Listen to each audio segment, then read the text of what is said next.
One of the hardest parts about being an actor in New York is auditioning. It sucks.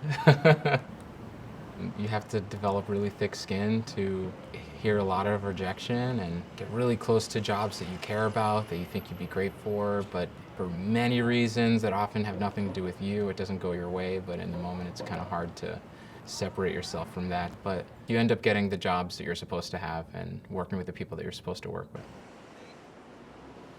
Last fall, I wasn't getting things that I was auditioning for, and so I was really down about that for a while, but then my grandmother got really sick, and I ended up, because I wasn't working, I ended up having a lot of free time that I could go up to Massachusetts and be with my family for a few weeks and kind of help my family deal with the passing of my grandmother.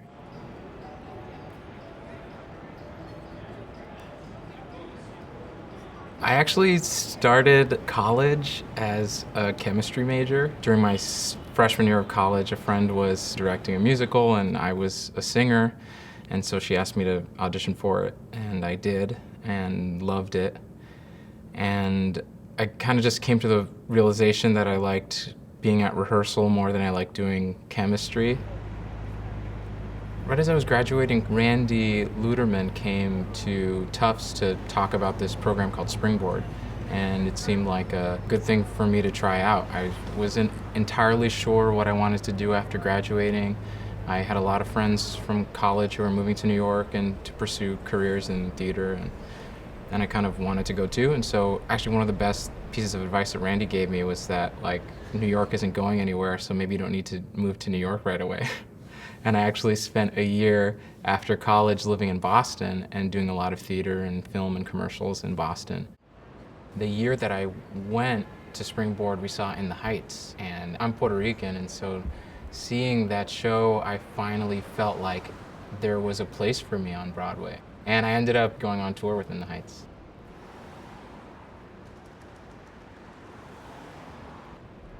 Through Fun Home, I'm making my Broadway debut, which is crazy. It's kind of like the best way to get your Broadway debut, because I became involved with Fun Home a few years ago at the Sundance Theater Lab.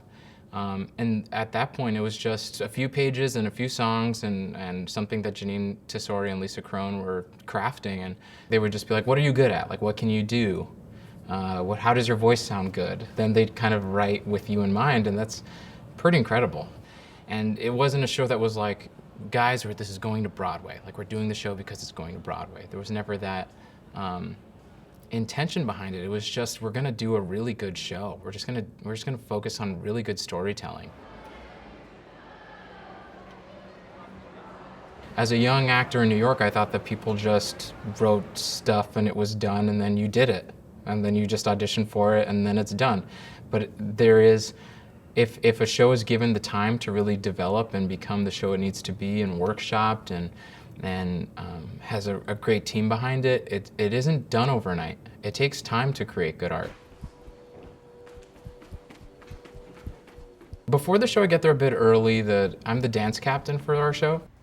There are some children in our show, and so they have a little warm-up, and if they have any notes about choreography and stuff from the night before, I'll come down and give those notes. Hey. Working with kids is great. I mean, I'm a giant kid, but they're also not like normal children. Like, Broadway kids aren't normal kids. They're like smart, and they have like better resumes than most of us.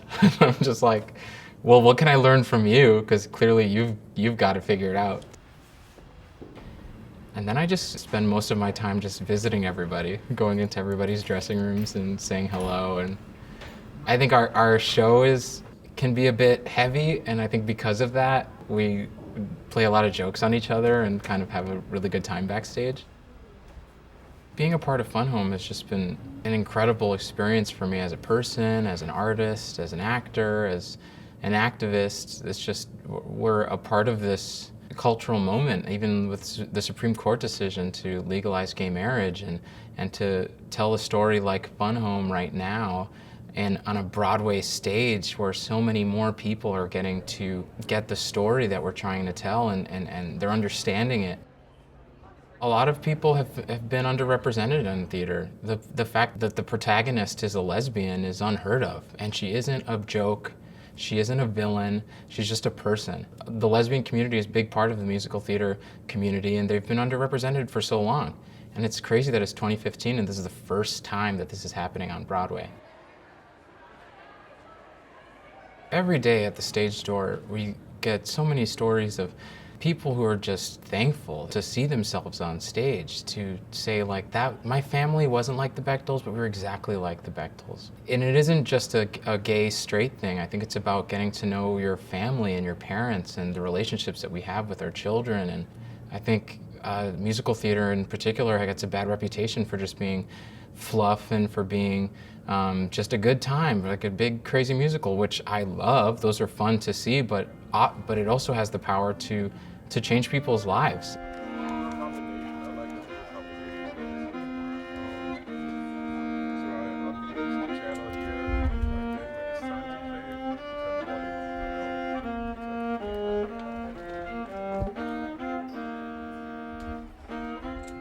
I genuinely fear that this is the best show I'll ever be in.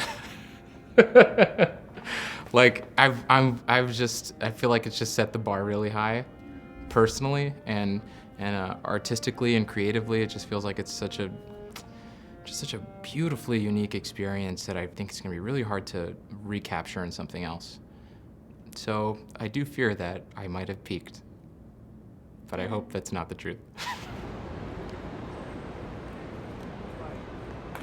With Fun Home, I feel hopeful about the future of American theater. There's a lot of really incredible voices that are trying to tell stories, and I hope that after this year, producers and theaters are willing to take a risk on telling the stories of underrepresented people.